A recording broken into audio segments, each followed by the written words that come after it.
दादा महाराष्ट्रात सगळ्यात जास्त परकीय गुंतवणुकीमध्ये महाराष्ट्रात सगळ्यात जास्त गुंतवणूक आलेली आहे आणि आज देवेंद्र फडणवीस यांनी ट्विट केलेलं आहे। आम्ही पहिल्यापासून सांगत होतो की मोठ्या प्रमाणावर महाराष्ट्रात गुंतवणूक येते, परंतु कारण नसताना विरोधक वेगळा प्रचार करतात, गैरसमजून प्रचार करतात।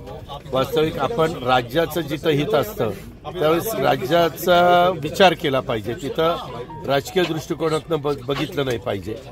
पण दुर्दैव आहे, कारण त्यांना असं वाटतं की बाबा लोकांना कळलं की ह्यांच्या काळात जास्त गुंतवणूक होते तर मग लोक आपला विचार करणार नाही, असं काहीतरी भावना त्यांच्या मनामध्ये येत असावी। मुख्यमंत्री पदाच्या संदर्भात नेमकं काय तुम्ही म्हणाले की महायुती अजून ठरलेलं नाही? पहिल्यांदा महायुतीचं सरकार कसं जास्तीत जास्त आमदार निवडून येतील याकरता आम्ही महायुतीमधले तिन्ही पक्ष त्या बाबतीमध्ये कामाला लागलेत।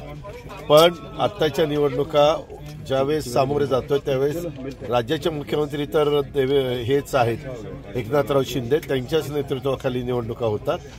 निवडणुका होऊन नंतर सरकार जास्तीत जास्त आमदार निवडून आणल्यानंतर पुढचा विचार त्या ठिकाणी तिन्ही पक्ष मिळून करतील।